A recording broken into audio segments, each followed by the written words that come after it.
Hey everybody, I'm back. So I did some more exploring of the map here, off camera, just to get that out of the way. So let's go see what the sacred lands are.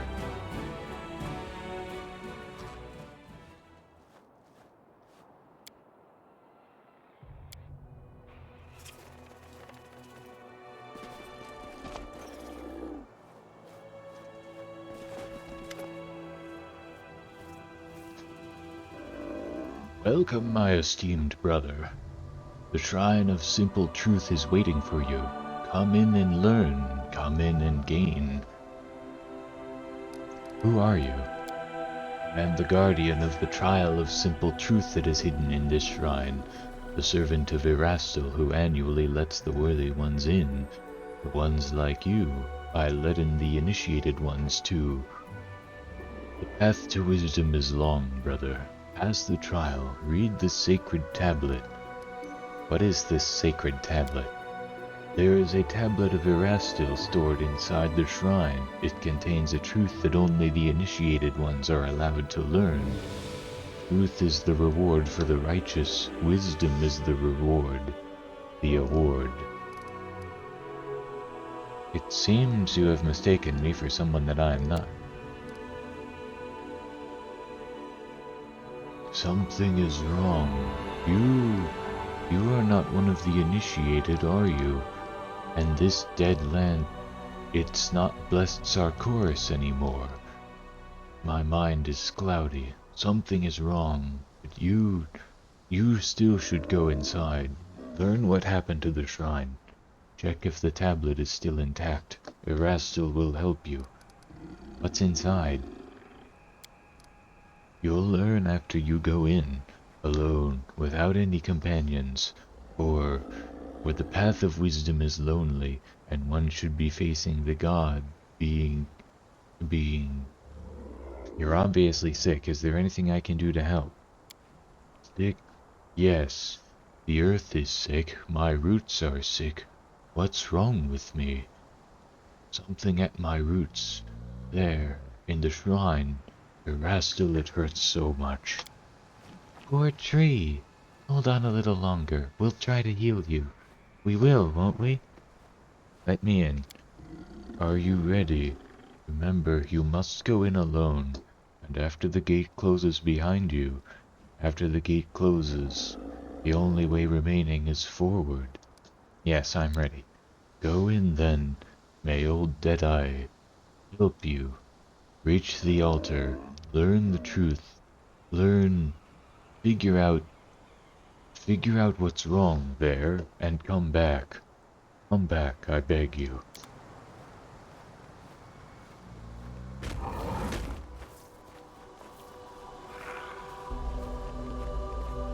I can't even bring my dragon with me.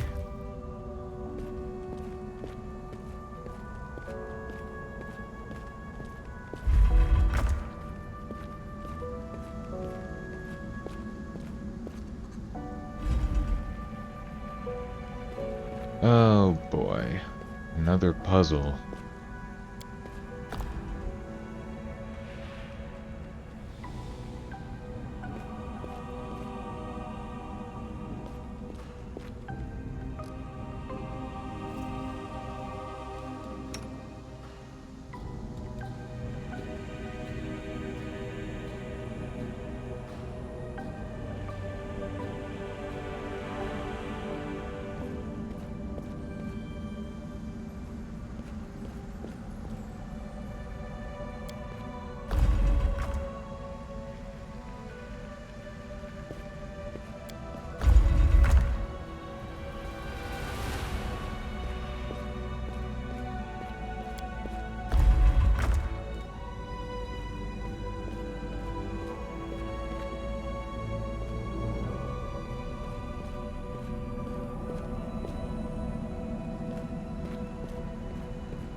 Now, do all those have to be up or down?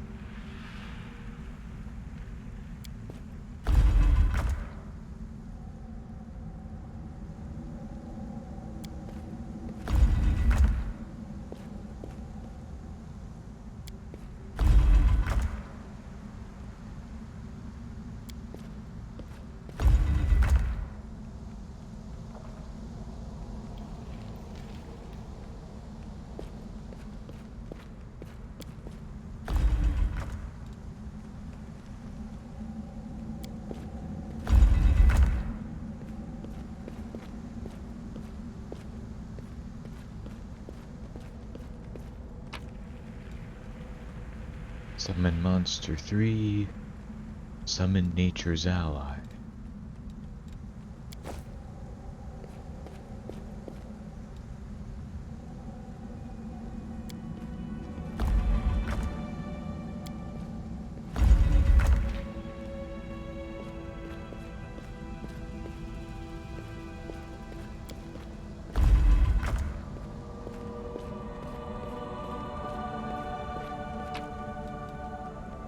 Elven notes.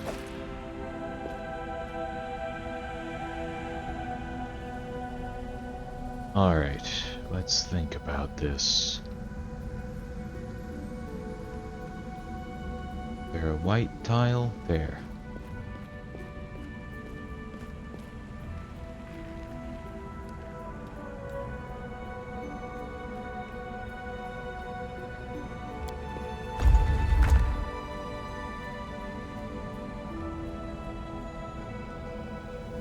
Yellow tile? Ah, it's all the way over there. To do that, I gotta switch the red, the black, and the purple.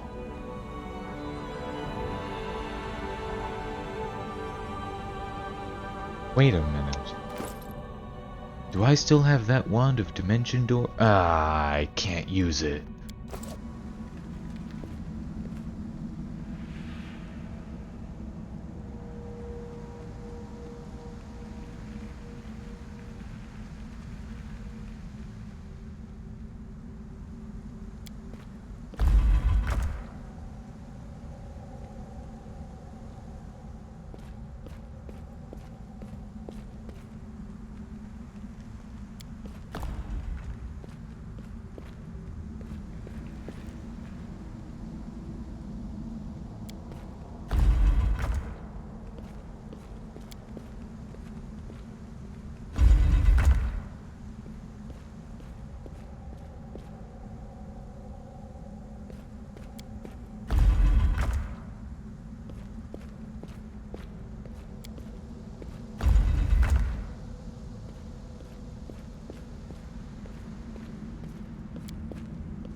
Okay, so here's the purple one.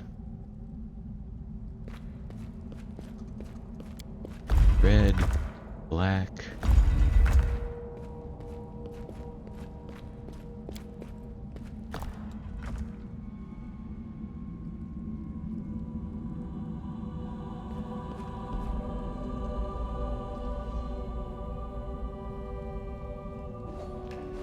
So I shouldn't have to... Oh, but now the purple one's down.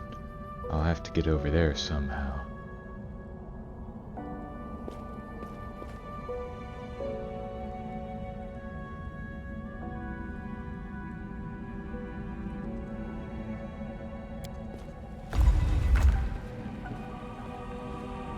There we go.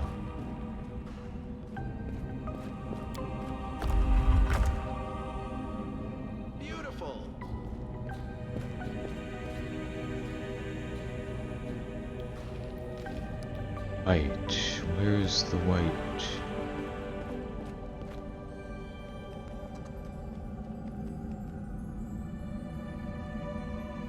There's the white one. Do I need to switch the blue one? No.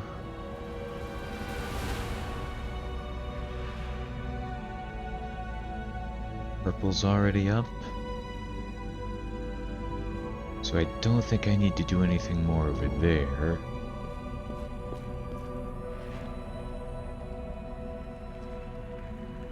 Let's switch the black so I can get to the white.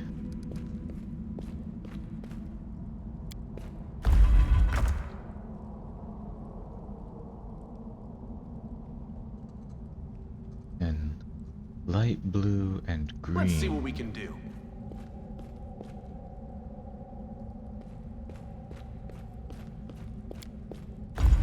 With green first, and then light blue. Aha!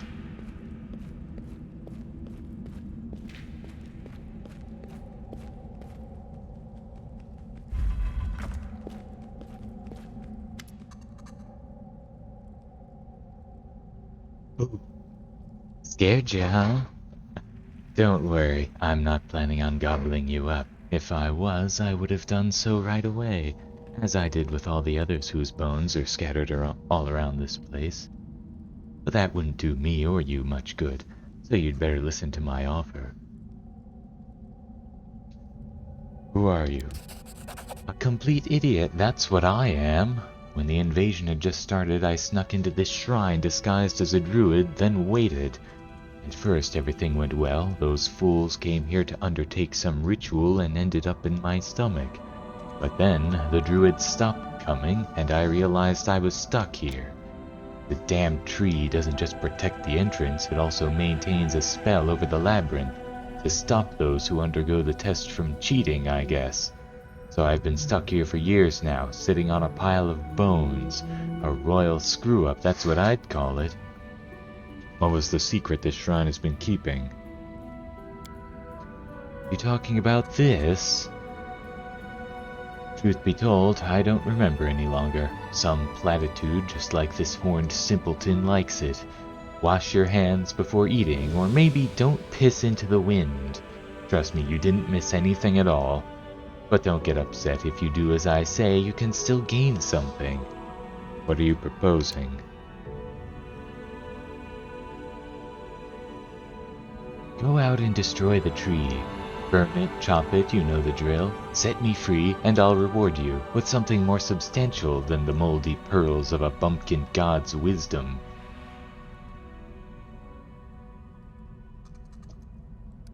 Well, I'm definitely gonna go with this.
I got this.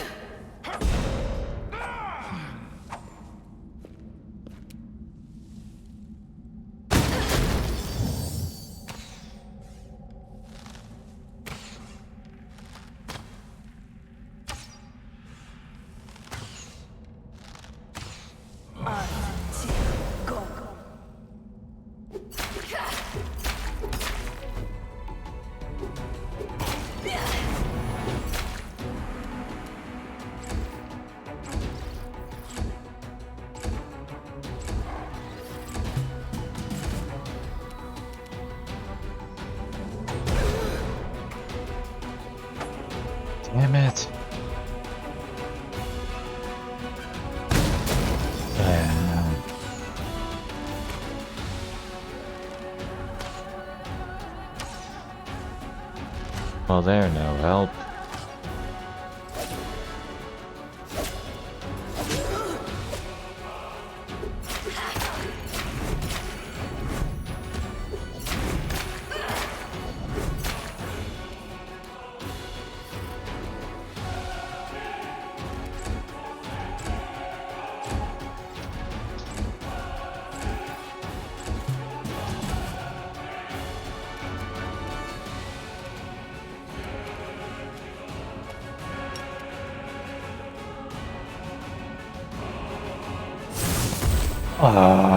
Really?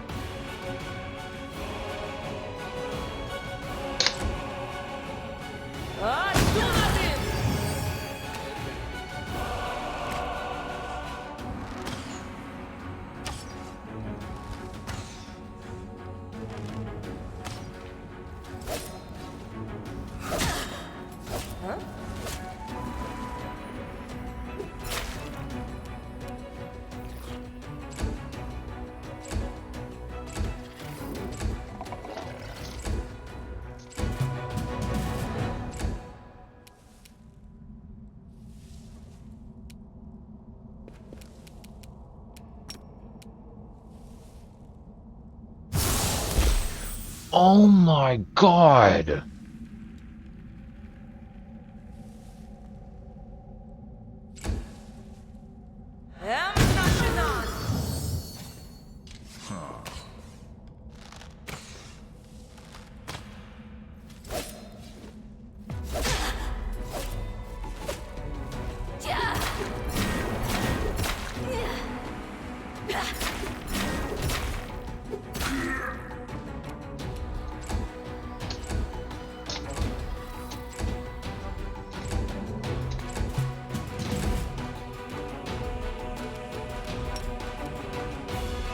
Hey, can you roll higher than a 6 for once?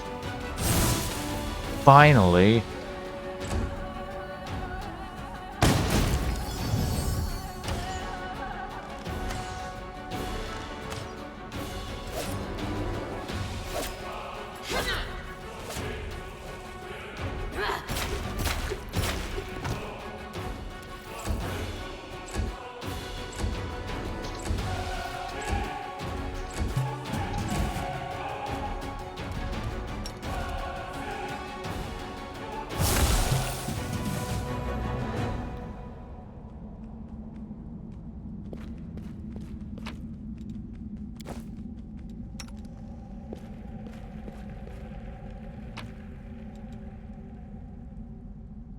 Beast shape, animal growth, blessing of the salamander. When you cast this on a creature, its skin turns slick and clammy, and it is able to regenerate damage each round. While under the effects of the spell, the creature gains fast healing 5, fire resistance 20, and a +2 competence bonus to its combat maneuver defense. Bear's endurance mass. Eye bite. Each round you can target a single living creature, striking it with waves of power. Depending on the target's hit die, this attack has as many as 3 effects. If the target's hit dice is 10 or more, it is sickened for 10 minutes per caster level. If the target's hit dice is 5 to 9, it is frightened and sickened for 10 minutes per caster level. If the target's hit dice is 4 or less, it is paralyzed, frightened, and sickened. The effects are cumulative and concurrent for 10 minutes per caster level. You must spend a swift action each round after the first to target a foe.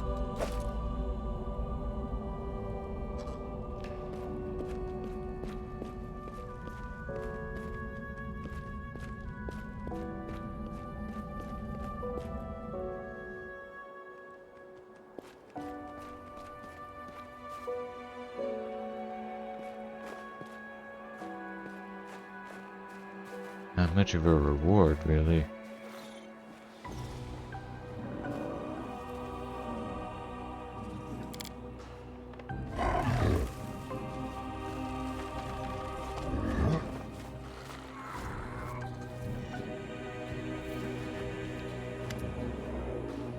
You've destroyed the pest. The poison is leaving my roots. I am starting to remember. Days of blood and fire, days of rage and despair. Sarkoris, my beautiful green Sarkoris, You are no more.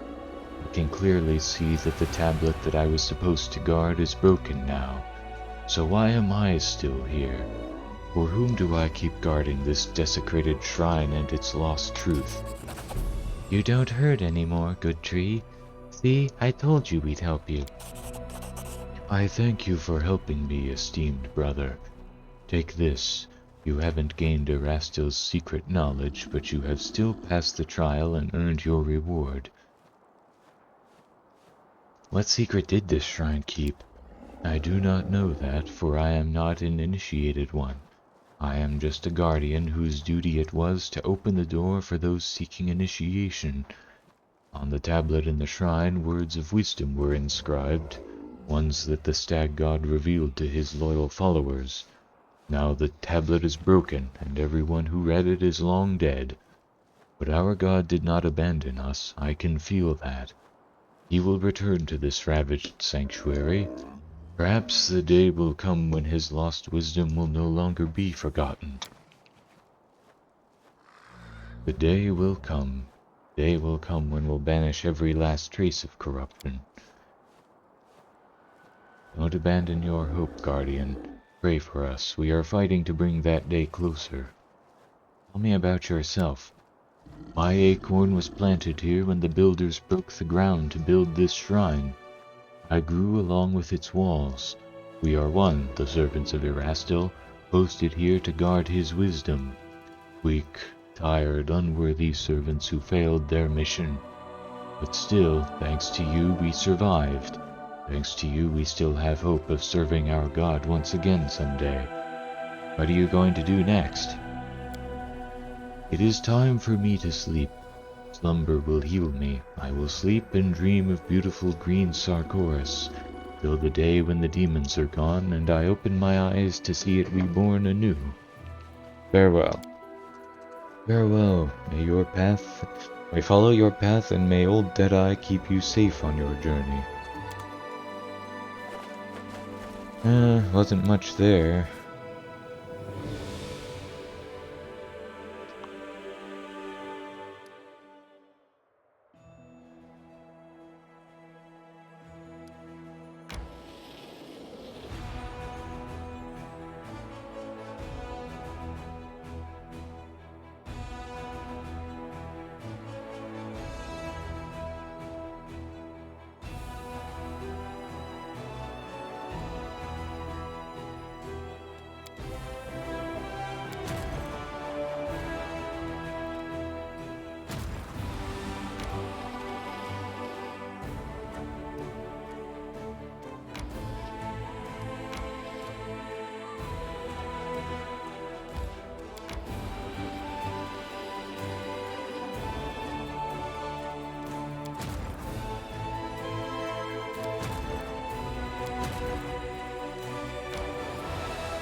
Let's see if we can do this.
Uh.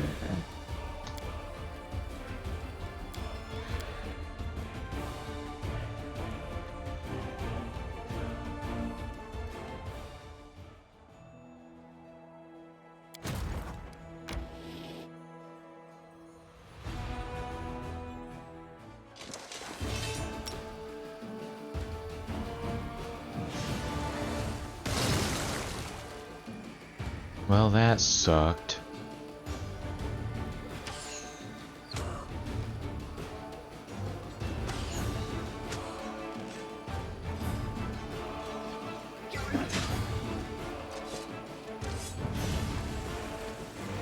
God damn it.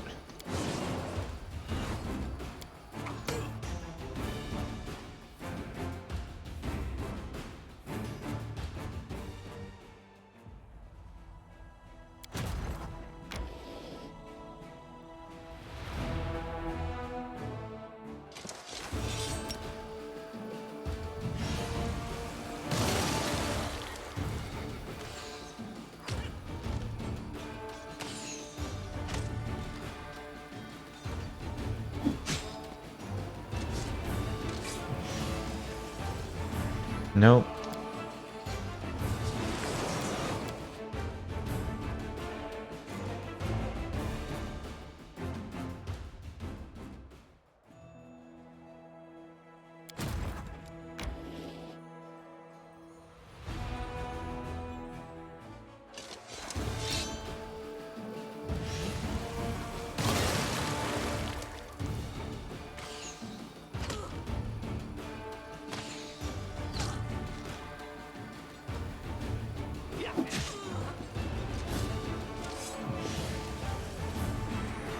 Is there any way to resist that?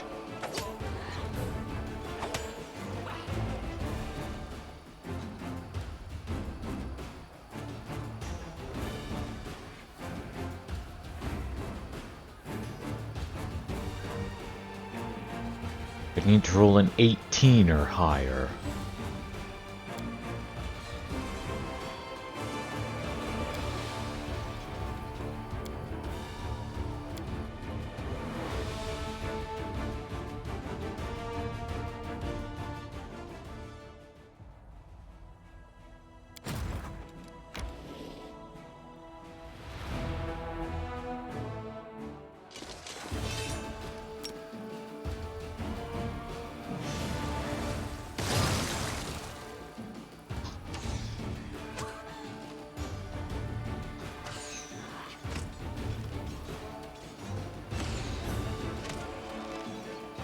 Oh, we actually have a chance now.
Never mind. Turns out we never had a chance.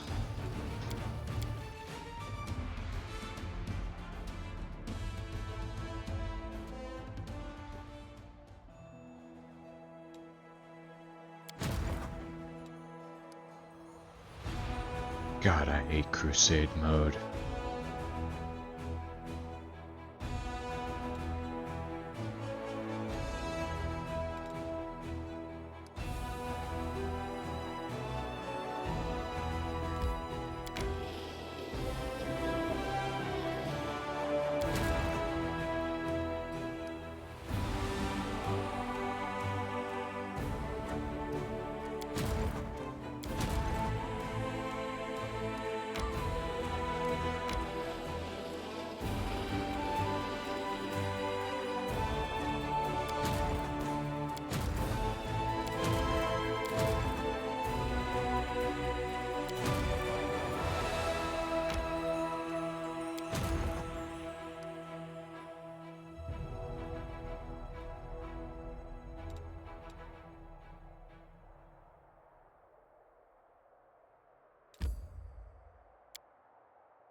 Dresden.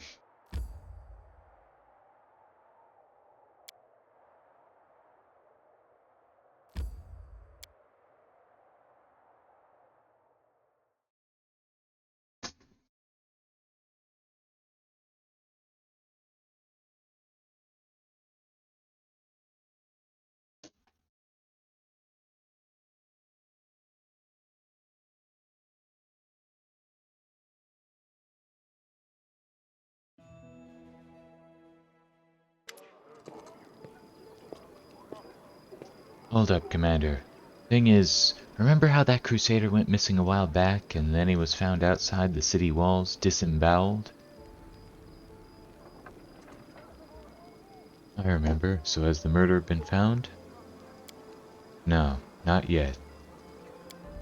But I never gave up on the investigation, even when everybody else stopped digging. I know we're at war and that people are dying left and right, but that's no reason to turn a blind eye to crime. So that's it, Commander. Another crusader has just gone missing. He left the barracks to come here. He would have gone past the gates. My gut tells me that the killer won't keep him alive for long. So, Commander, you need to start searching this area right now and try to find out where he's been taken.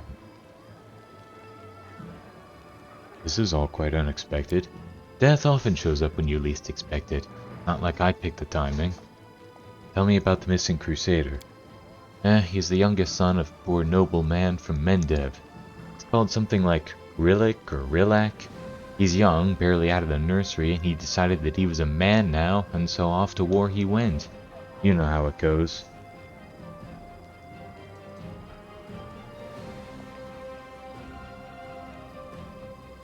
Guy probably just went out to get some fresh air. He'll stroll back in any moment. What's the point in raising the alarm?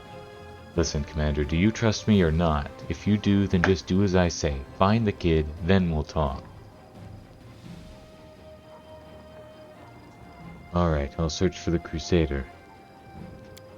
Get going then. He passed the gates and took a right. Ask around, check out the buildings. I'll be waiting for you here.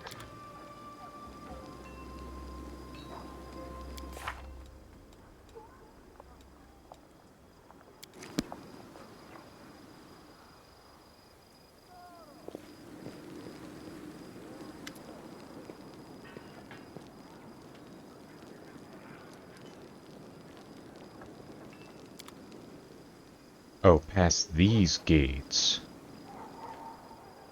On the other side.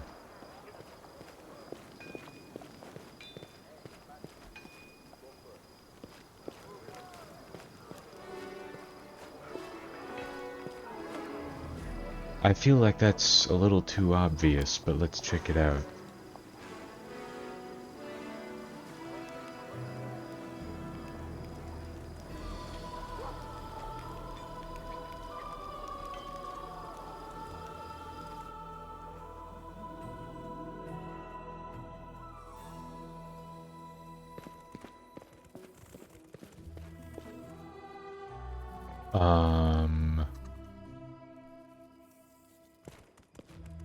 That's weird.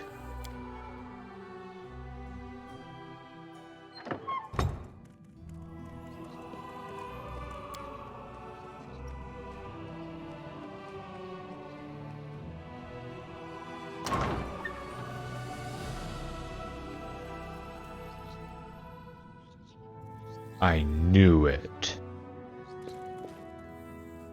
How lovely to see you here. What's going on here? Socorus is an ancient land. The spirits of these places have spoken to people since time immemorial, and some of those people heard them and were able to respond. The shamans of Socorus were always held in high esteem. They knew the will of the spirits, the will of the land itself. Many Kelids would come to the shamans to learn what the spirits desired in order to gain their support. When the world wound opened and the demons poured into Galarian, they drowned Socorus in blood.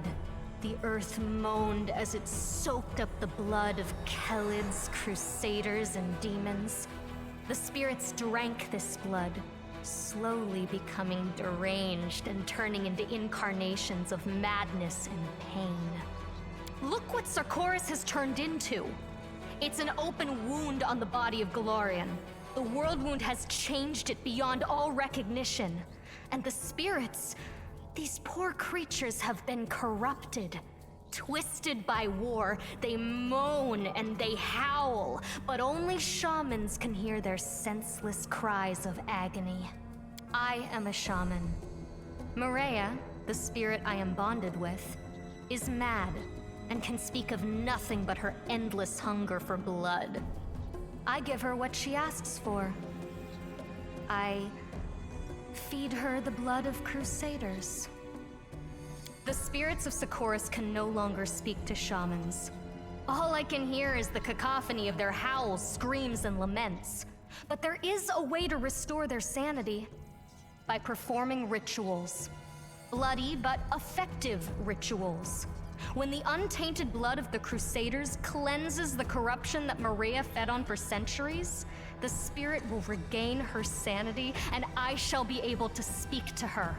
I shall be able to ask her advice, to find out how we can heal the world wound. Tell me, isn't this knowledge worth a handful of lives? This isn't your first or even your second victim, is it? How many have you killed? Too few. Maria's hunger is still so great. Her pain cannot be soothed by a single victim. But success is within my grasp. I can feel it. It is even possible that today's victim will be the last. Who is she, this Mireia of yours? Forgive me, I forgot to make the introductions. This is Maria. Or rather, this is her home. Or her prison, to call a spade a spade. I caught this spirit a long time ago, and I tried for so long to speak with it.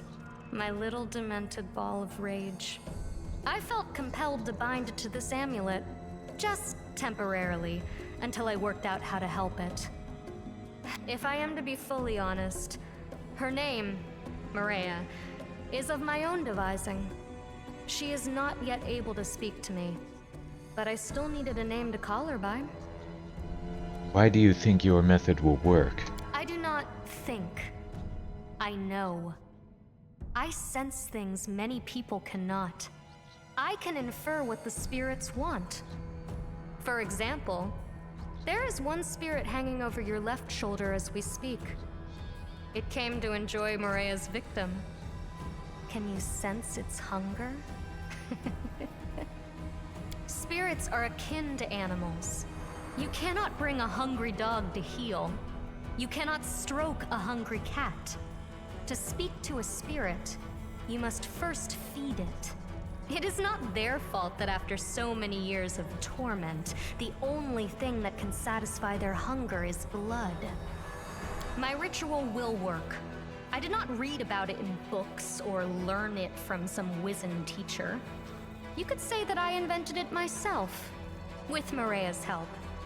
I just know that it will work, sooner or later. I can feel it. What exactly are you hoping to learn from this Mireia of yours? The world wound cannot be allowed to poison all the lands of Galarian. The spirits of Socorus know this better even than you and I. They may know how to heal it. And if not, then perhaps they will know how to eradicate it quickly and painlessly. We're fighting against demons.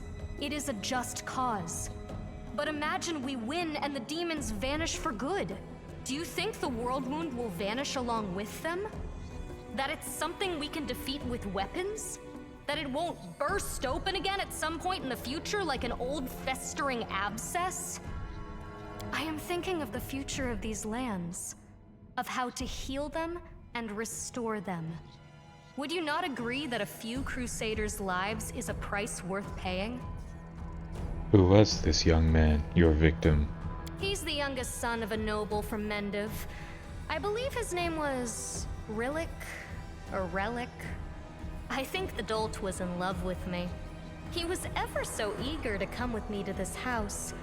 One hint was all it took. He is of no interest to me. Maria wanted his blood, so I sacrificed him. The rest is immaterial. Alright, so what are you proposing? My ritual is not yet complete. I have made the sacrifice. Now I just have to let Maria drink the blood. Will you allow me to complete the ritual? Well, I mean, he's already dead, so you might as well. Thank you. This will not take long.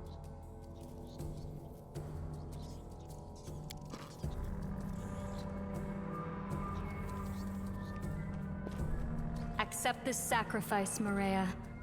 Drink of its blood. Drink of its strength.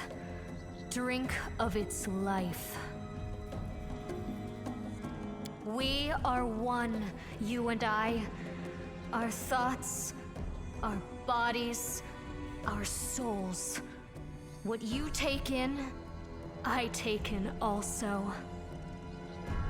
I think you're getting too much pleasure out of this ritual.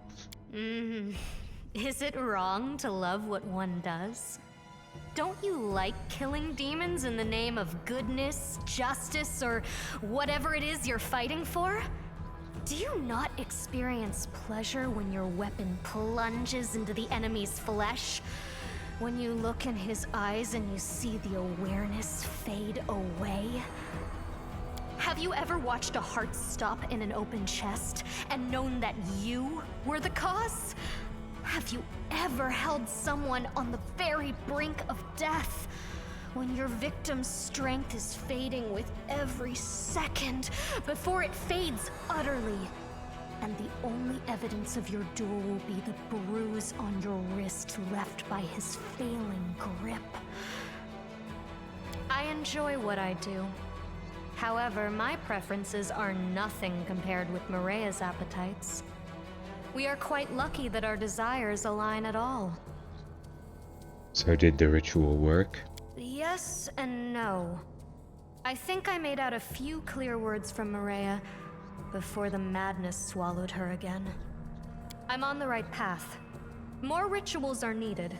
Not many, not more than 10 or 20, I should think. Will you allow me to continue my work?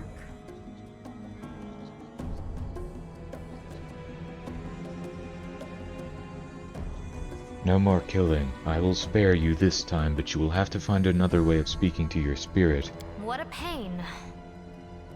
But if these are your terms, then I agree. There is one more thing. Commander, my ritual is quite a taxing process. The strain is difficult to bear. Sex is the best way to relieve the tension once it is all over. Help me. I need you. Here. Now. I'm sorry, but I must refuse. What a pity. I shall have to find myself another willing victim this night. You know, when I saw you standing there, I thought my life would end tonight, but you spared me. Thank you. I would like to speak with you a little later. Please come and see me. No need to be shy, for I have no more secrets to keep from you. Now, we should leave this place. You go first. I will follow in a few minutes.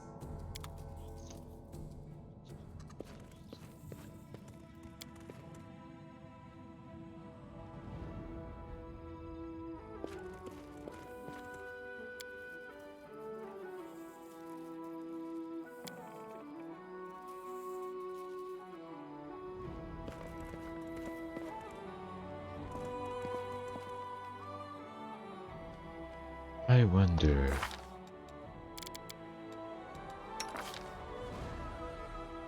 her alignment is still undetectable.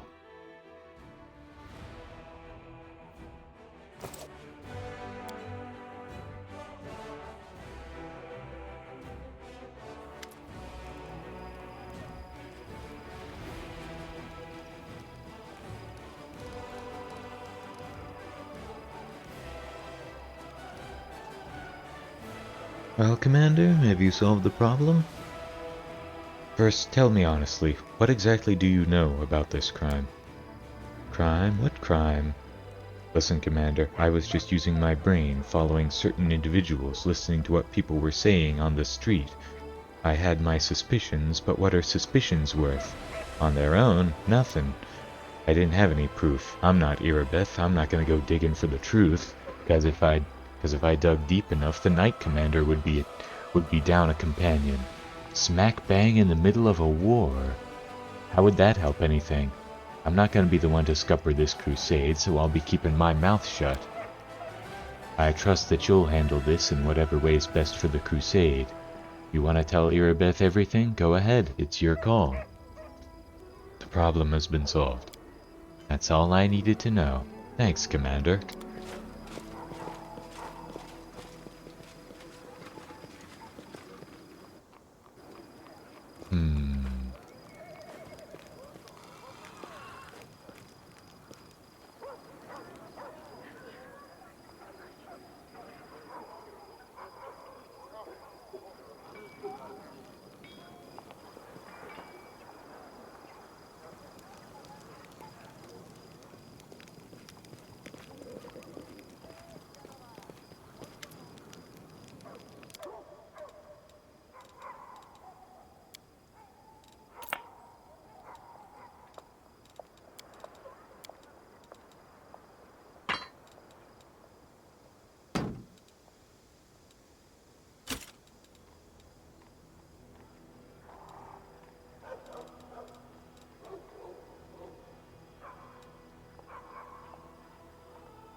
Yeah, she can equip gloves.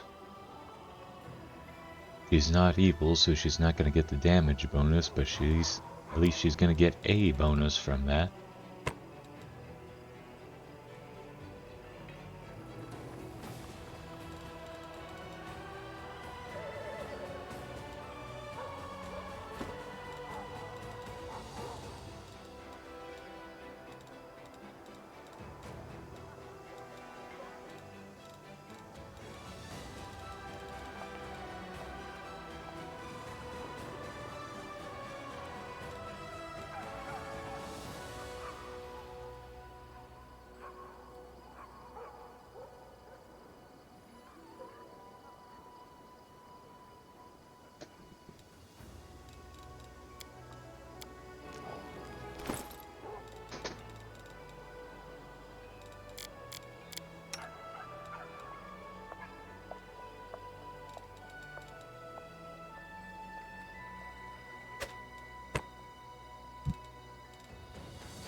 Now I'm supposed to talk to Finian, but how do I do that? Do I talk to him?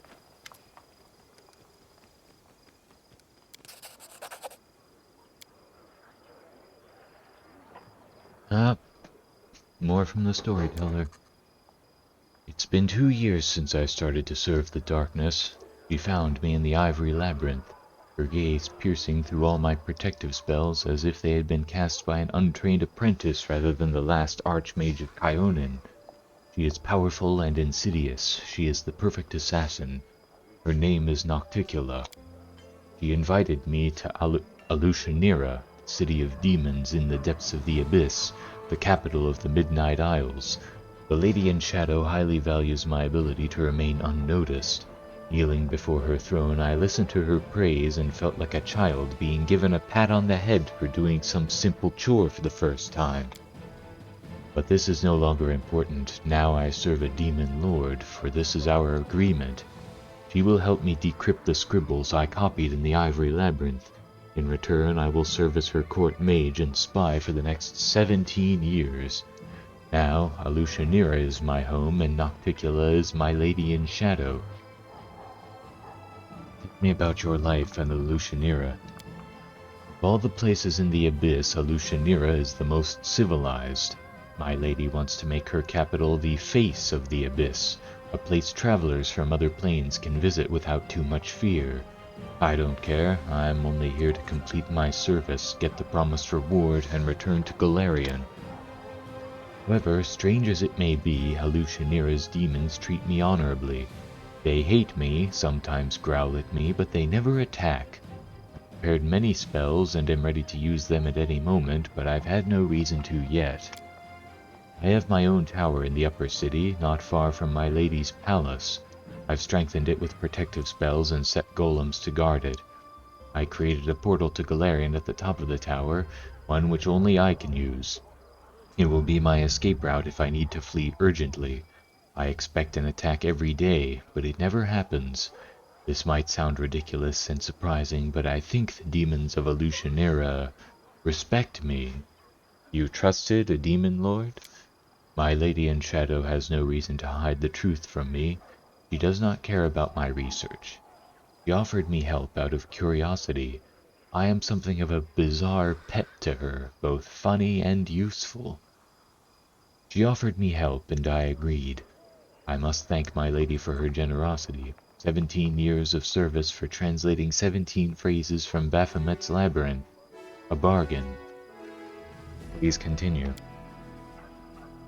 I can't smell anything but sewage. I can hear some demon snores or death rattles. Hidden by a cocoon of spells, I keep invisible watch in a dirty alley in Alushanira's lower city. 2 winged shadows sweep past overhead, and a terrible stone-splitting shriek rolls like a tide through the streets. But it can't hurt me. I know the ways of this city and have protected myself from Valexia's wild antics. My voluntary partner, a young half-elf named Kini, sighs loudly and says yet again, "They are not coming." I shrug just as I have done every time before. "I'm not keeping you." Kini frowns and turns away in response. I sneak a look at my friend. His unruly locks fall over his face. Kini carelessly sweeps them out of his eyes, thinking about something. I find myself enjoying his gentle movements and look away, embarrassed. Have a little more patience, my friend. Soon our goal will be here. I am sure of it. You mentioned Valexia. Tell me about her. The maddest succubus of all those born in the Abyss. Even my lady in shadow can't but smile upon hearing of the latest mayhem she stirred up just for fun. Surrounded by her 3 succubi friends known as the Sinners, she flies naked over the city, crushing buildings with her raging screams, grabbing poor passers-by, taking them up in the air and dashing them down onto the rocks, getting into raging fights with no rhyme or reason. Truly, Valexia is the bane of Alushanira, but also its wild heart. I didn't expect to find out you had a partner. I didn't expect it either. Kini is from Galarian, just as I am. He is a thief and a former slave. He escaped from the Cyclops of the dying empire. I met him before I left Galarian for the Abyss, in my old tower. A thief who sought not my life, but shelter, a place to spend the night, and protection from his former masters.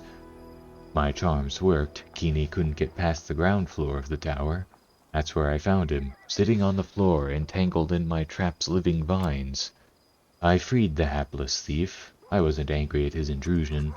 I was even glad to talk with this restless youth of the short-lived folk. I had no idea how much I had missed companionship. After that, Kini often spent the night in my tower, partaking of my hospitality.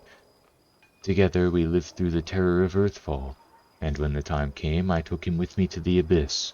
Recently he has even helped me carry out some of my lady's tasks, those that give him the opportunity to make some money. Does your partner know about your goal to save Galarian? Oh yes, we've discussed my plan many times. Sitting on the top of the tower, nursing goblets of warmed wine. Kini shares my love for our dear Galarian and supports my desire to save its doomed civilizations. My friend is not like me at all. He is young, hot-tempered, and mischievous. He prefers to act first and deal with the consequences later. Perhaps this is why we get along so well. Opposites attract. Finally, my patience is rewarded. I see a slouching demon in rags, so pathetic that even the demon guards of Elutionira would not lay a hand on him out of disgust. But my spell-enhanced vision can't be fooled. I see the incubus Zephyrian, the ruler of Elutionira, who answers only to the Lady in Shadow herself. Passing a step away from me, Zephyrian stumbles and falls into a puddle of sewage, rousing disdainful chuckles from the few witnesses. But I won't be fooled by this game. Instead, I concentrate, becoming even more focused. My lord, I've discovered this crystal of unknown power on one of the Midnight Isles. Have a look. A hand holding a heart-sized crystal burning with purple flame emerges from under the rags. The incubus's hand is shaking, the skin on his palm slightly smoldering from touching the crystal. The demon's reflection in the puddle of sewage ripples and changes. I don't hear Zephyrian talking to his mysterious lord. The incubus hides the purple crystal back under the rags. As you wish, my lord. No, Nocticula knows nothing about these crystals, I am sure. Of course, Lord Sokothbanoth. I wince. I have no desire to stand in the way of a demon lord.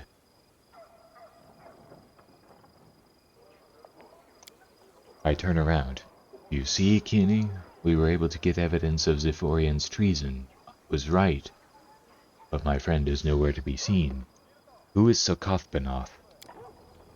A disgusting demon lord, champion of meanness, debauchery, perversions, and breaker of taboos. He is Nocticula's brother and former lover. Out of jealousy, he tried in vain to kill my lady, but he remained alive after the attempt. He is driven by fear, shame, and hatred toward his powerful sister.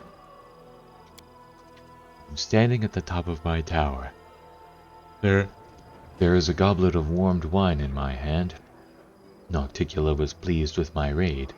Oh no, she won't kill Zephyrian on the spot. My lady's punishments are much more sophisticated. Banishing, demotion, even transformation into the pathetic creature the incubus was masquerading as. Nocticula has a lot of choices. I don't care, I've done my part. I sip from my goblet and turn to my friend. Without saying a word, Kini takes out a rag from under his shirt and shows me the purple crystal wrapped in it. I chuckle. That's where my friend went at the end of the raid. Well, we are going to keep the crystal. I will study its properties in detail and find out if it will help us achieve our goal. Nocticula doesn't have to know I have the crystal now. Let her look to Zephyrian or her demon lord brother for it. I drink from the goblet again and look down. Elutionira lies at the bottom of the tower like a faithful dog at the feet of its master. I earned respect here, even the Lady in Shadow heeds my words. I feel a treacherous smile appear on my lips. Of course, when 17 years have passed, I will return to Galarian, but for now I like my life here. I served a demon lord, and what's more, I liked it. I did not expect this from myself. I was completely different. Different thoughts, desires, motives. What made me change so much? I don't know.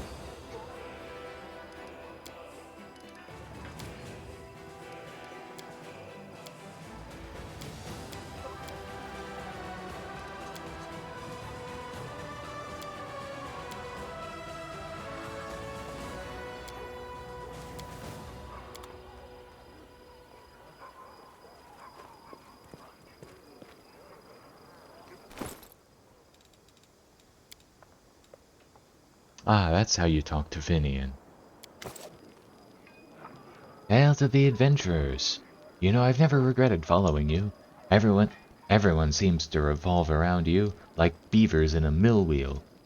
I'll have a lot to write in my report to the Pathfinder Society, although thinking about it, it's been a while since I last sent them any reports.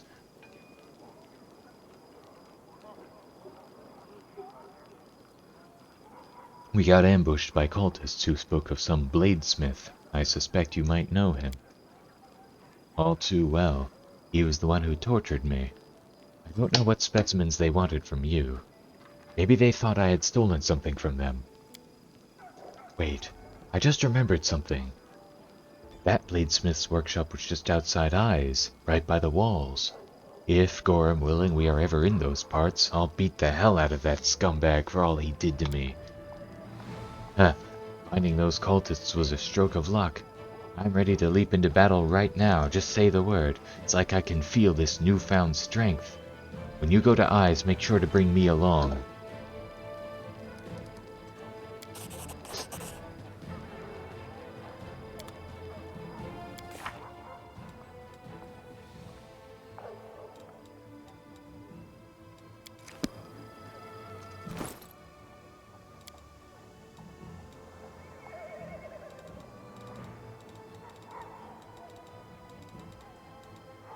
Let's see.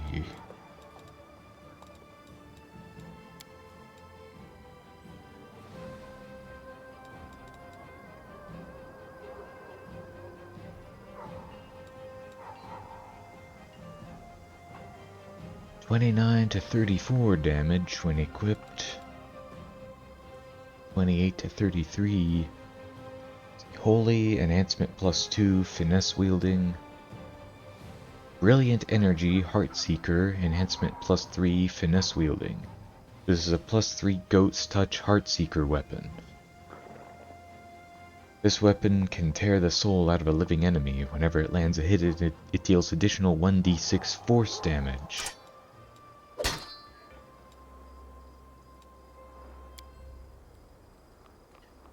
Brilliant Energy. A Brilliant Energy weapon ignores non-living matter. Armor and shield bonuses to AC, including any enhancement bonuses to that armor, do not count against it because the weapon passes through armor. Dexterity, deflection, dodge, natural armor, and other such bonuses still apply. A Brilliant Energy weapon cannot harm undead, constructs, or objects. A Heartseeker weapon ignores the mischance for concealment against most living targets, though the attack must still target the proper square. This special ability does not apply against aberrations, oozes, plants, outsiders with the elemental subtype, or any creature specifically noted to lack a heart.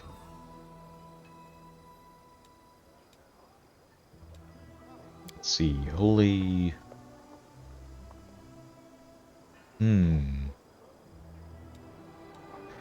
I'm not sure if this is necessarily better than that or not.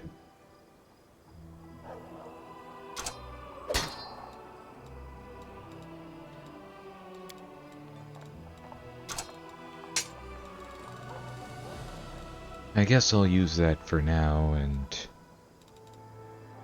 put that in storage for now.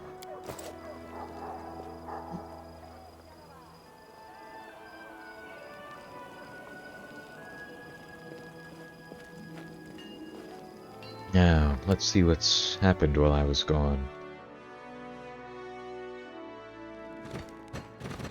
The mimics. Hey, Commander, how are we doing today? They don't want to let us in to see you They didn't want to let us in to see you at first. We're mimics, the lot of us. And a lot of fun we are, too. We can turn into a chair, and then, when an enemy sits on us, we grab him on the rump. Om nom nom. We heard about a new commander from the Crusaders, a cheerful sort with a good head on his shoulders, so we figured we'd join you and be knighted. You know, like the rest of those free Crusaders of yours. If I've ever been truly horror-struck over these last 1,000 or so years, I can't recall, but I certainly am now.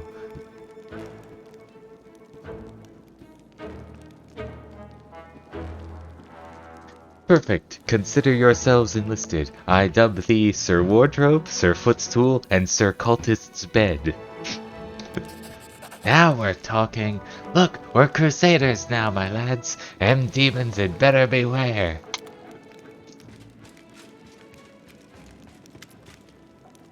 Commander, permission to report. We are short on soldiers. Any elation from taking Dresden is long gone. We now face the harsh reality of a drawn-out war.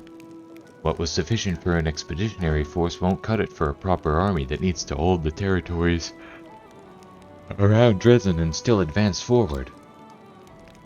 Now that we've dealt with the wary and replenished our officer corps, we need more troops. I suggest we write a letter to Mendev and ask Her Majesty for a new draft. It will take some time, a long time to be perfectly honest, but it's the most reliable option we have. Mendev is already giving everything it can spare to this war. I say we ask our priests to be more active with their preaching in other lands. Let them inspire more people to volunteer. Regular draft may not be enough. We have one permanently in effect as it is. We should suggest that the Crown recruit all who lost everything in the attack on Canabres and other cities. Instead of meager state-issued meals for these orphans and homeless refugees, they'll get army rations, a pair of boots, and a spear. It's not the best solution for them, and they won't be the best soldiers for us. Still, we'll have plenty of material to sift through and forge into solid combatants. Yeah, you won't get far on sheer enthusiasm. Fortunately, we have good coin to dress it up. Everyone who's ready to fight for lofty ideals is already here. It's time to call on those who would fight for gold.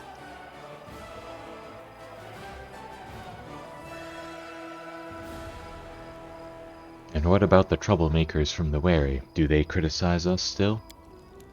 Negative. Ever since you took those measures, we haven't heard word from them. After your changes within the officers' ranks, the command staff is showing nothing but loyalty.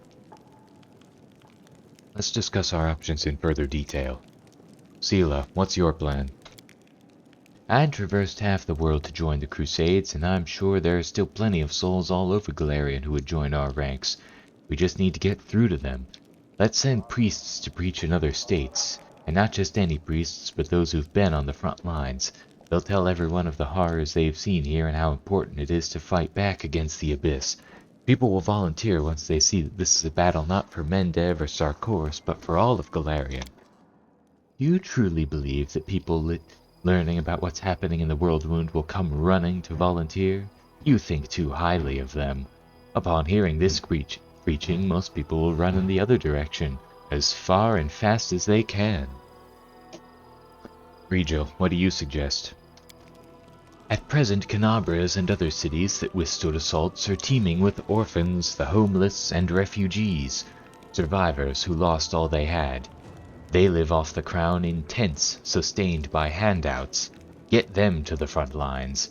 They're not the most optimal manpower pool, as it is unlikely they would have volunteered, but they've nothing to lose, and will gain an influx of recruits as well as saving Mendev from having to waste funds on citizens who provide them with no benefit. You'd take advantage of those people's plight in order to bolster our ranks? The poor folks you speak of have suffered tragedy. They should be recovering and restoring their faith in life, not thrown into a demon's maw. Darren, your opinion, please. My advice is simple. Don't be stingy. We are practically asking people to jump into a demon's gullet. Sure, there are kooks who would do just that for some high ideals, but there are those who can be coerced by force. Nevertheless, mortals have yet to invent a better incentive than a shiny coin. If we offer the volunteers sufficiently high pay, they'll sign up in droves. We can't rely on the loyalty of mercenaries. They're eager to come and fill their pockets, but they're just as eager to abandon us once they're faced with real danger. I've seen it happen time and again. We need true soldiers, those who can't imagine life outside the army, obey without a second thought, and if necessary, die without regret. Captain Harmonton, what would you advise? For situations like this, we have direct instructions from the Queen. May her reign last forevermore.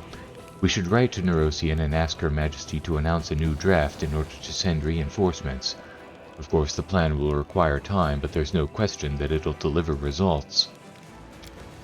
There's no telling how many more recruits the Queen can scrape together through a regular draft.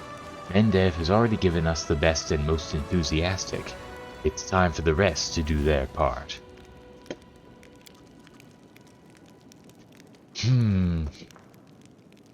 They all have some pretty good points.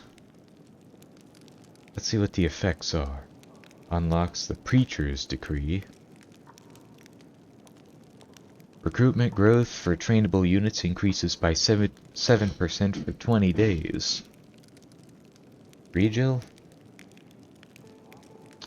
Recruitment growth for sustainable units increases by 20% for 14 days. Crusade morale reduces by 20.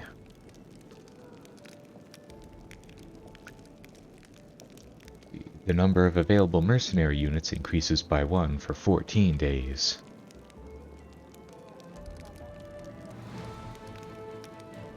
Recruitment growth for trainable units increases by 10% for 14 days. Yeah, let's go with Sela.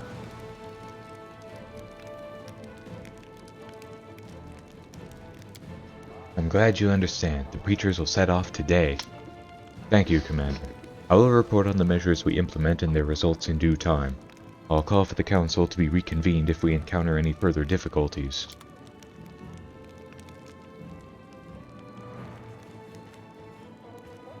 Beautiful.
Nope.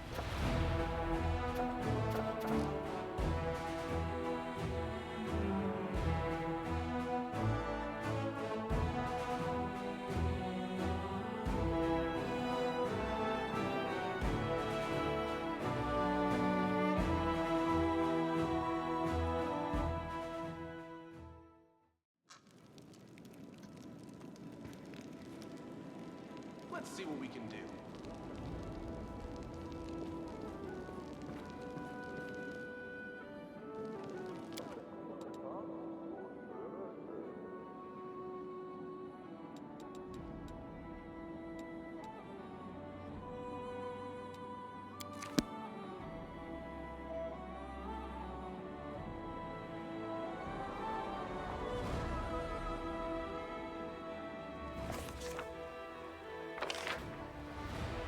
Where's Camellia again? There she is.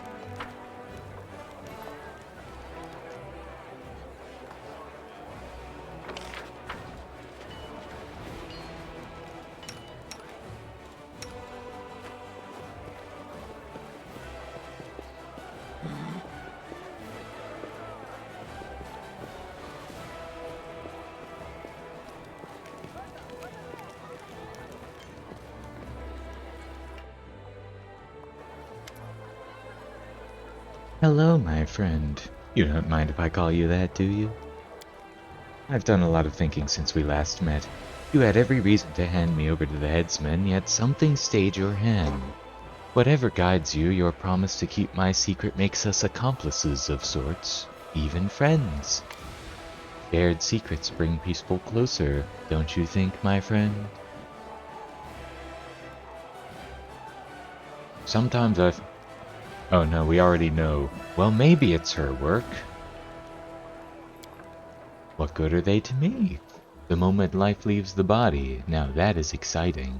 In the moments that follow, when the body is cooling down rapidly, losing the last of its warmth, I am filled with sweet languor. But the cold corpse that remains is just a corpse. It holds no interest for me. Are you still trying to learn something from the spirit in your amulet? Mireia, the spirit that's locked in my amulet, is only slowly awakening. I need to give her blood to lift the shroud of madness so I can talk to her. Sarkoris is in pain. I can feel it. As you commanded, I have not fed her spirit. That's why, alas, I haven't been able to lift Mireia's madness or heal the land's suffering.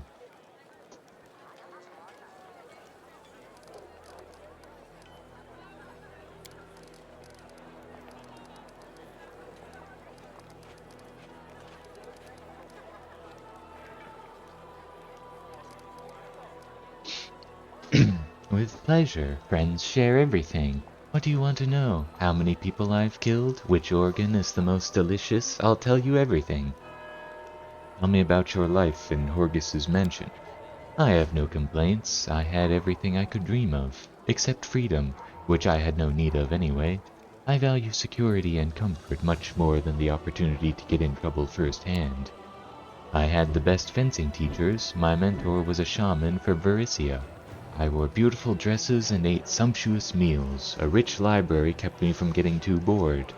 A personal garden for my walks. I even had a puppy, a little barking ball of happiness. Some might disapprove of my father locking me up in the mansion until I matured and gained control over my powers. He changed the servants as soon as they started suspecting anything. He even had steel bars installed on the windows. But I can see it was because he cared. He was protecting me from the dangers of the world. And he was protecting the world from me. Camellia is the name of a flower, right? Yes, it's the only thing I have left of my dearly departed half-elf mother. Father told me that she liked working in the garden so much that she even gave her child the name of a flower. And there is something else I inherited from my mother, her beauty. You know what I like most about those who inherit the features of different races, like my mother and I? We gain the best of both worlds. By the way, before you start to pity me, I should say that I don't have the slightest affection for my mother. May her soul burn in the abyss. My father took good enough care of me for the both of them. Are you bothered by the fact that Horgus never openly embraced you as his daughter? Why would that bother me? He took care of me and indulged my every whim. To thank him, I only had to lead a secluded life and keep my mouth shut. I understand his reluctance to claim a child born of a servant girl as his daughter. There's nothing wrong with looking after one's social status. Besides, you understand, Mendevian society would hardly have accepted me, considering my peculiarities. Tell me about your connection to the spirits. I can barely remember the first time. I was just a girl back then. I only remember someone's voice in my head demanding something. I don't even understand what it was. I was out in the garden, playing with my precious puppy. I don't know how it happened, but when it was over, the puppy's head was in my hands, and his body was lying at my feet. I remember seeing my father's healers and clerics for a few years, and even the exorcists he brought to our house. None of them were able to drive the haunting voices from my head. This continued until the old Varissian woman came to live with us. She explained that I was fine. I was just highly sensitive to the pain of the land that we lived in. The voices in my head were not symptoms of insanity, but desperate prayers for help. Father paid her an unspeakable sum, and she remained at our house, teaching me to talk to the spirits. She was a vicious crone and a nasty piece of work. She would hit me with a whip just for looking at her. She would yell at me when I failed to communicate with the spirit I summoned.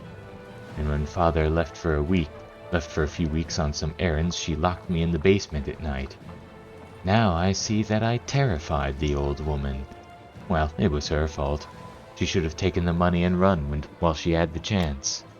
I was so happy when the spirits asked for her blood. Looking into her lifeless eyes, I felt such bliss as I'd never known in all my life.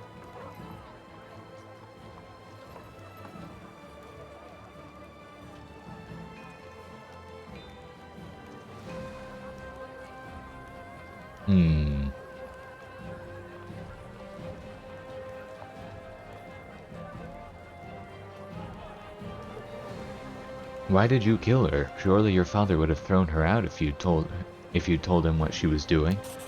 Perhaps. Anyway, I don't remember him being very upset when he discovered her corpse in the basement after returning home from his trip. Your amulet is fascinating. I've never seen anything like it. You like it? Beautiful, isn't it? But it's more than just an ornate trinket. It's home to one of the spirits. The spirit was so weak when I found her.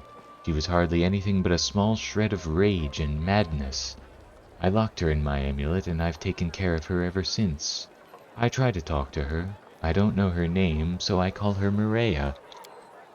Her spirit has been growing stronger, and she asks for more and more blood. I feel like every ritual bloodletting makes her madness subside.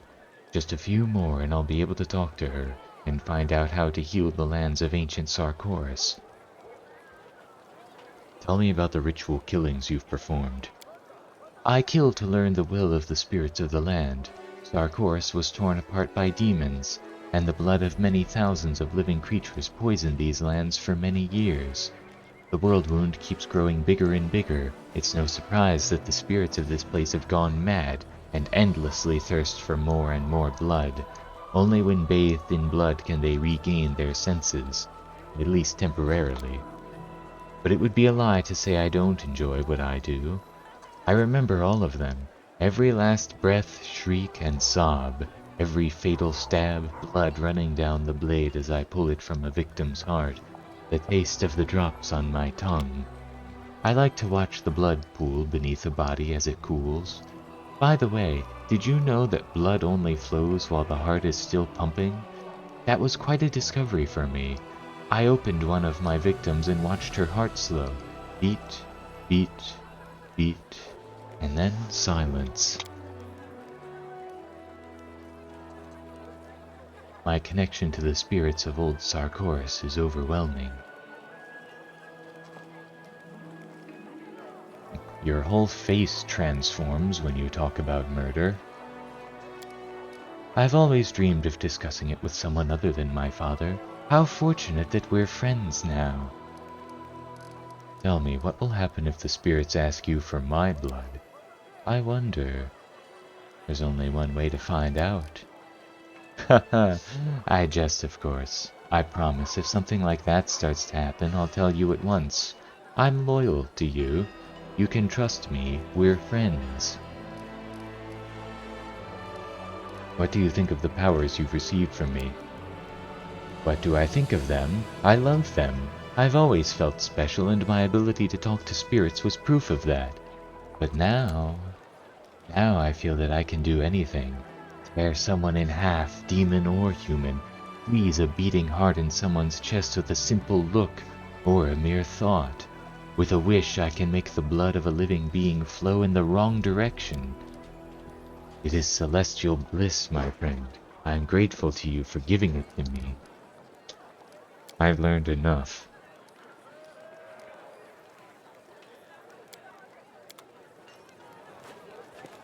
Here we go.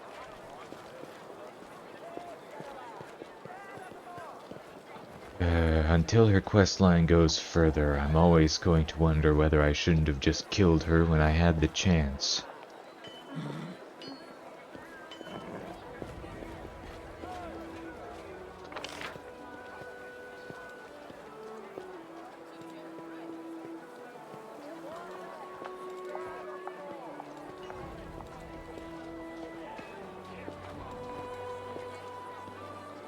Oh, I can get to the court from here. I never saw that before.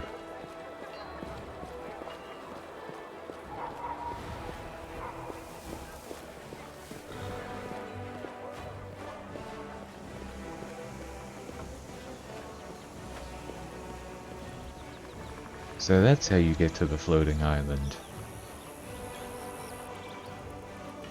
I can handle it.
Oh.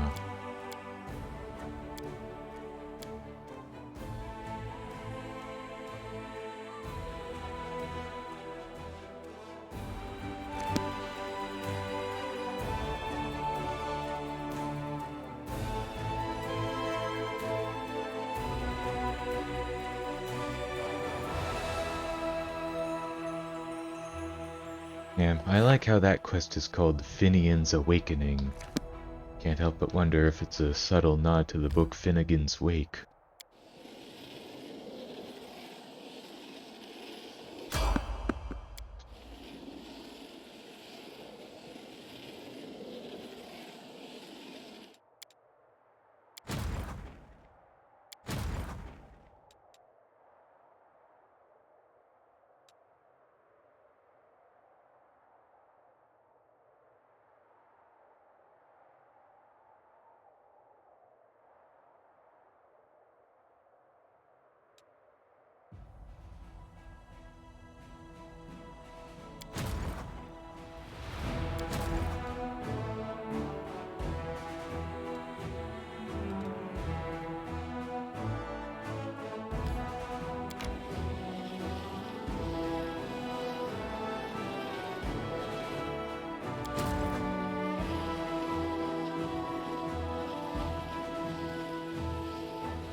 Can't make the demons wait.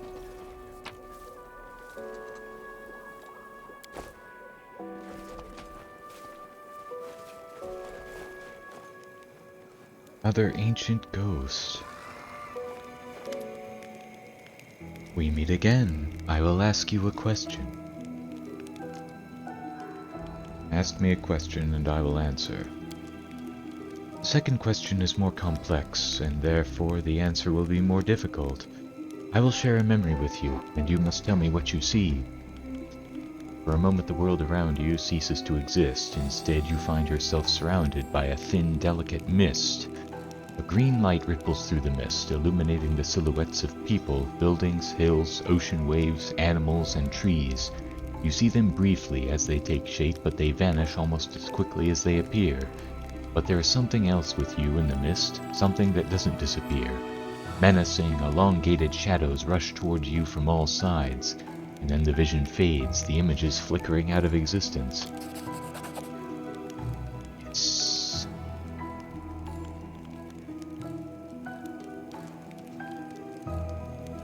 The answer is simple. The vision showed you the ethereal plane. You saw astradaemons hunting down souls that were trying to reach Pharasma's court. I saw astradaemons stealing souls in the ethereal plane.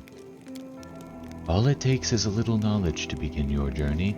By answering this question correctly, you have taken the next step towards acquiring great knowledge. The legacy of the ancients is now open to you. Solve its riddle and you can continue forward. The secrets of creation will be revealed to the one most worthy. Do not give up your search. My time is almost at an end. Quick, ask me a question before the spell takes effect.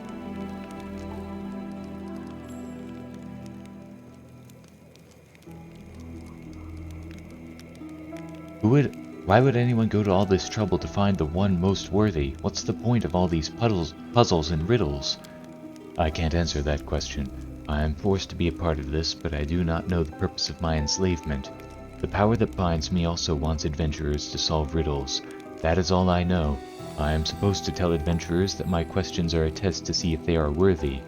In reality, however, they are nothing more than bait. They are meant to lure adventurers to the reward that awaits them in the heart of mystery.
You became a paladin because some lady didn't wear a helmet one time?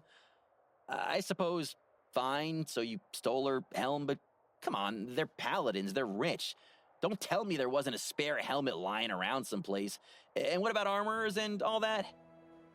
I'm this close to forgetting that paladin code I swore to uphold. Hornhead. Take the hint, will you?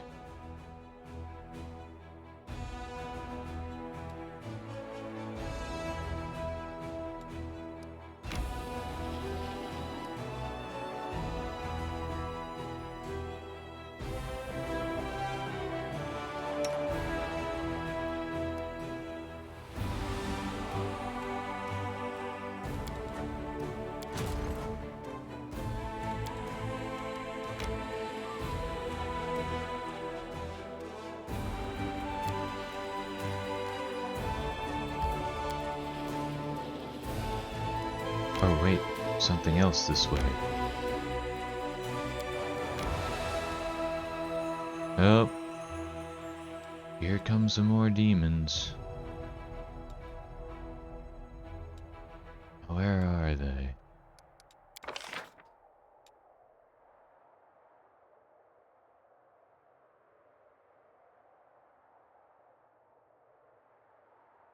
There they are.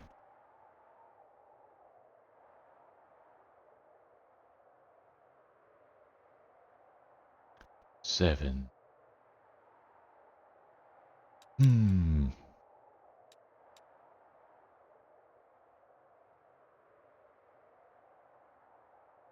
Yeah.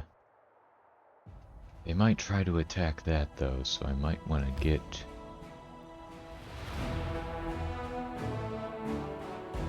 I mean, this is a level 7 army. Maybe they'll be able to take them.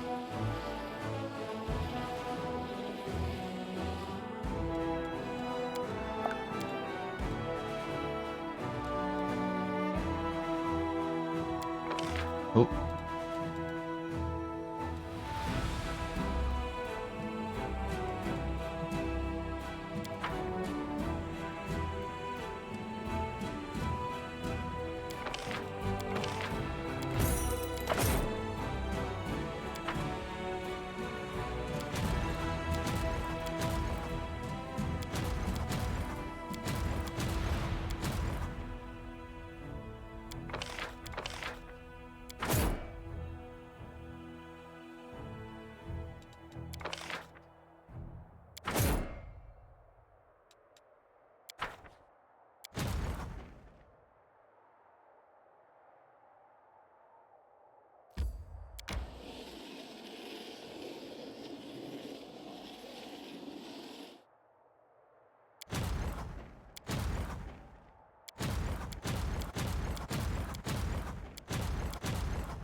Hmm.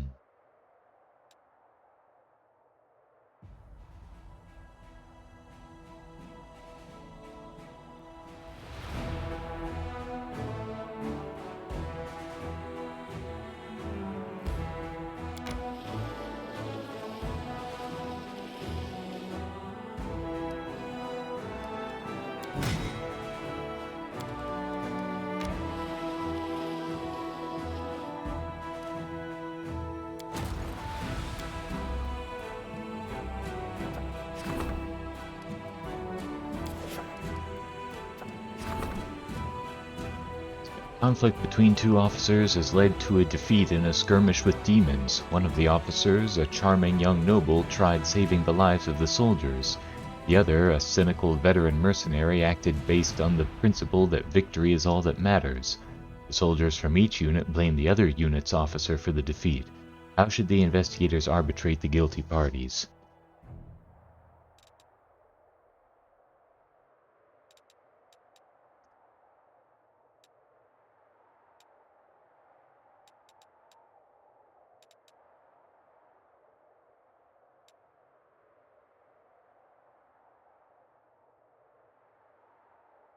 Recruitment growth for all trainable units from the main barracks and the main archery range increases by 15% for 30 days.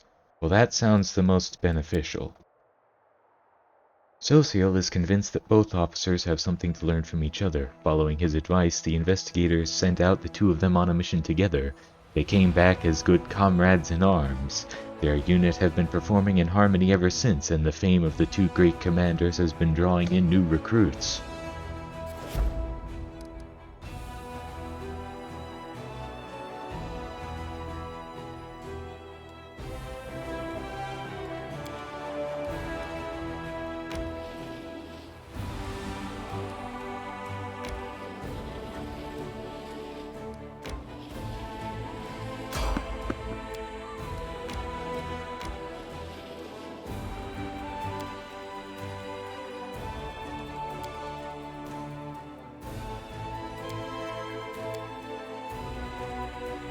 Tiefling boy, are you certain that setting fire to the temple in Dresden will bring about a sudden downpour? Yep, that's how it works. The gods protect the temple against all fires or something like that. But let me know when you're about to start. You can bet everyone will panic when they see the flames chucking out all their worldly possessions. Some upstanding citizens gotta keep an eye on them.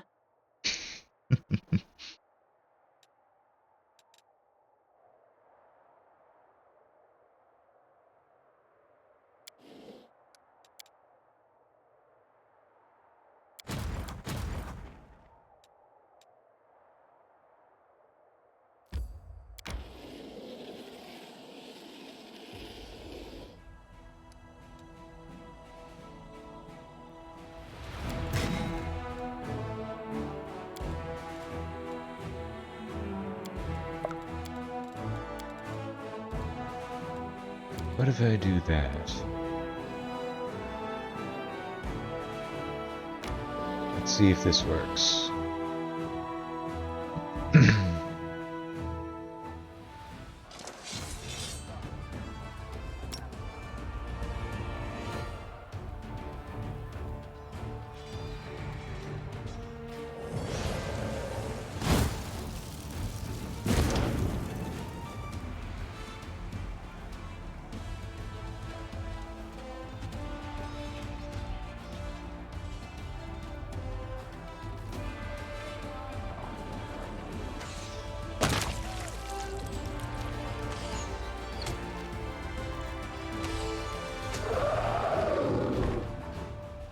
Nice.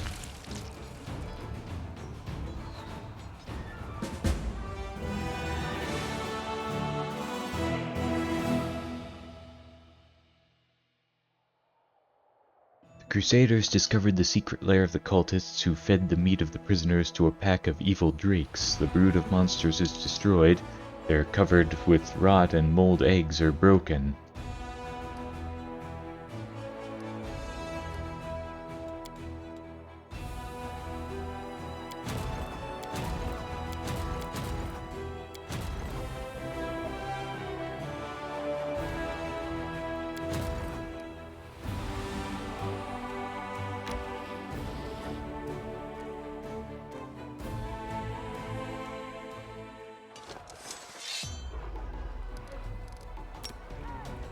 Nope.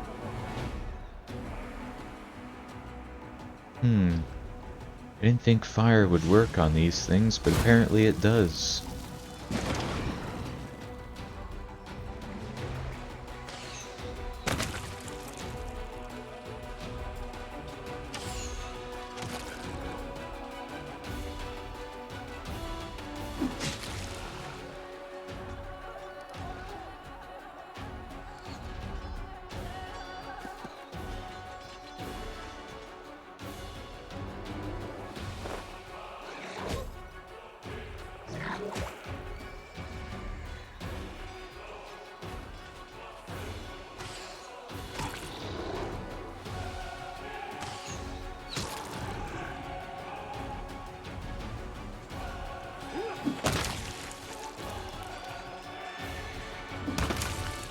Nice.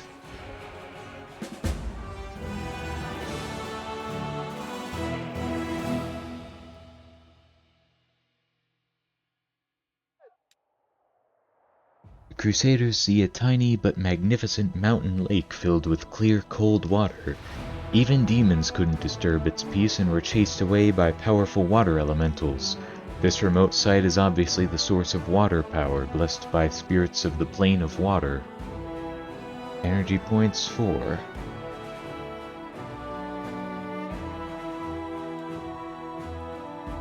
Yeah, there's no way I'm strong enough to take those things on.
Priestesses of Shalyn and Callistria have arrived in Dresden to perform a ritual over the gemstone known as the Attractive Impulse.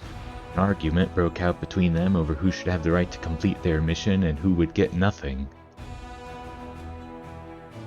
Whenever the wearer of these gloves confirms a critical hit with any bow, the enemy starts losing mind, thus suffering -1 damage to intelligence, wisdom, or charisma. Whenever the wearer of these gloves lands a melee touch attack, the enemy must pass a will saving throw or his heart and mind is consumed with agonizing lust. Any critical hit against effective enemy drives him even crazier, paralyzing for 1 round.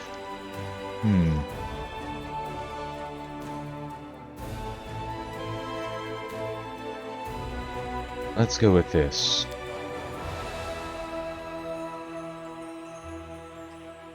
Priestesses of Shalyn conducted a ritual over the gemstone which called upon the grace of the Lady of Chrysanthemums.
Ah.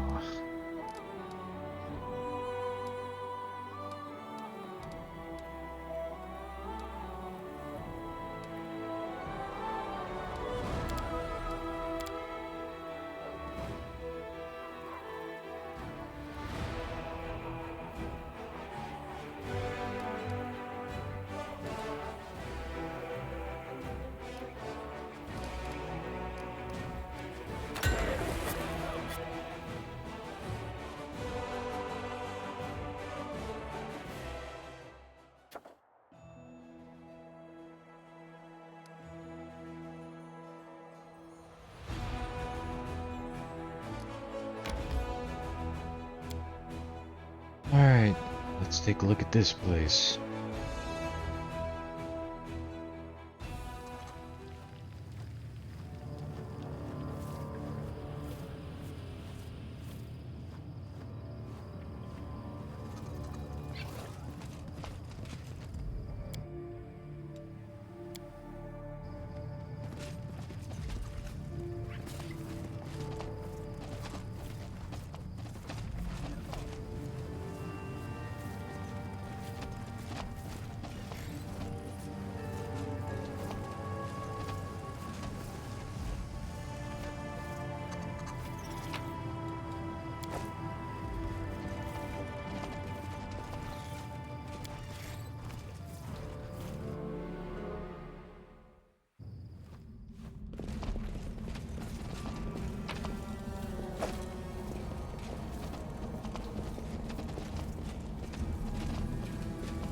do I actually have the tiles for this? Nope.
What the heck?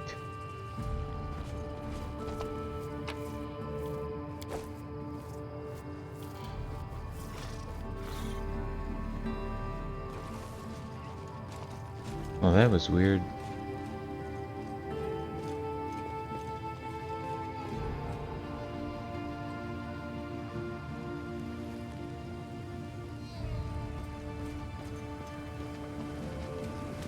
Beautiful.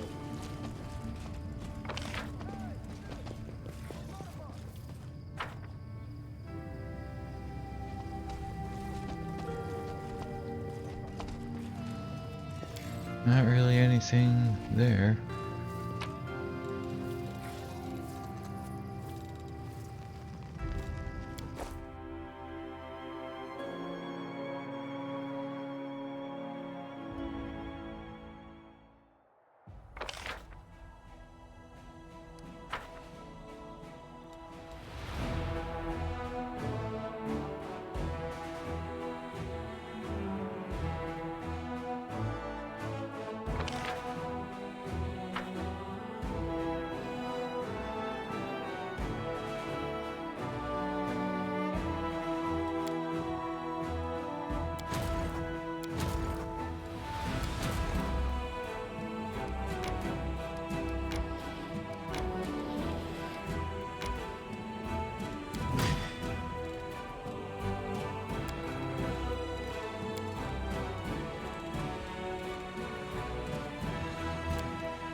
Alright, let's see how well we can do this.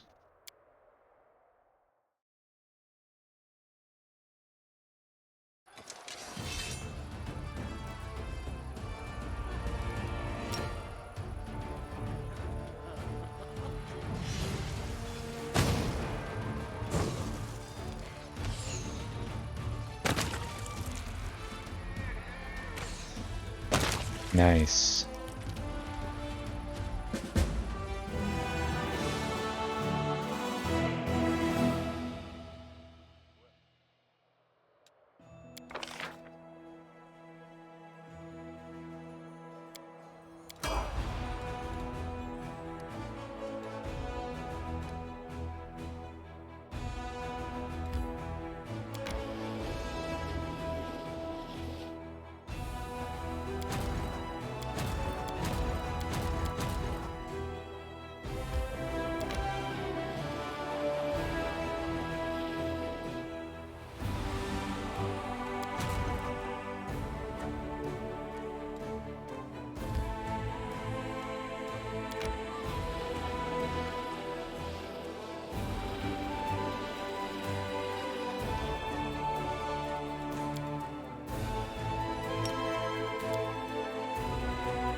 Commander, please forgive this sudden visit. Anivia sent a message from me asking to come immediately.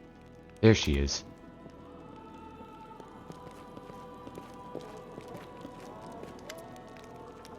Greetings, Commander, revered cleric. Allow me to introduce Hell Knight, Ambassador of the Order of the Nail, Trevor Vanek.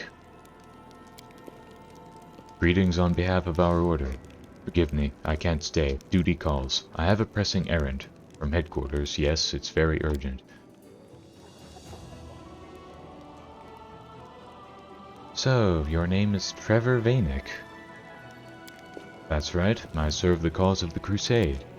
It must be true. We have to take our guest's word for it. He has no documents or insignia confirming his identity.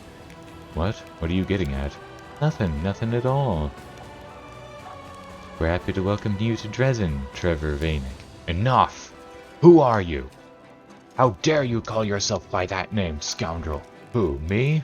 I'm not a scoundrel. People are always bad-mouthing us. There's a saying, the credit won by a lie only lasts till the truth comes out. Trevor Vanek is a proud knight. I won't put up with slander. Social, is this Trevor? Of course not. But how does he know that name? And why is he wearing the black armor? And why do these words...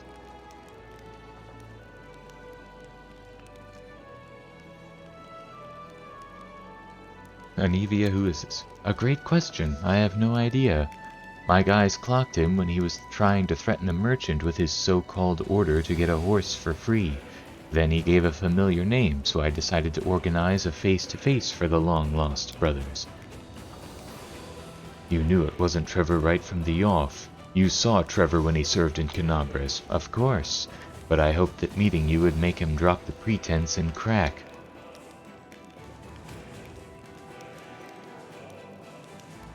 So you are an imposter. Me? No, it's true, I swear.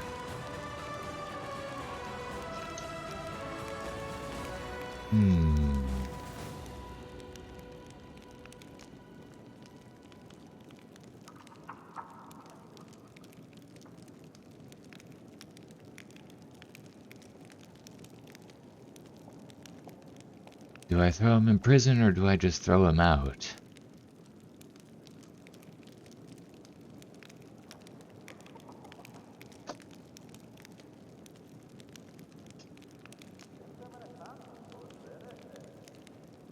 I guess I'll throw him in prison.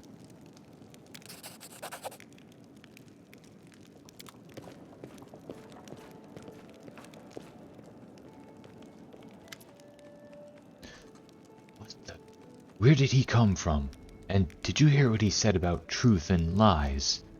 The credit won by a lie only lasts till the truth comes out. This is what they say in Andoran. Trevor used to say it often.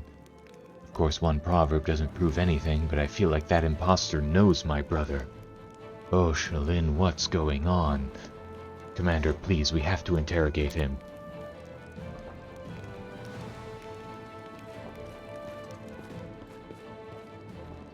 I guess it's a good thing I threw him in prison then. Now we can interrogate him.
Let's see what we can do. Alright. I'm gonna end it there for now.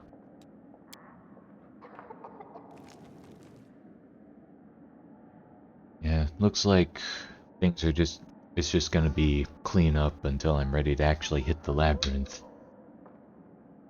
So, thanks everybody for watching. I'll see you all again some other time.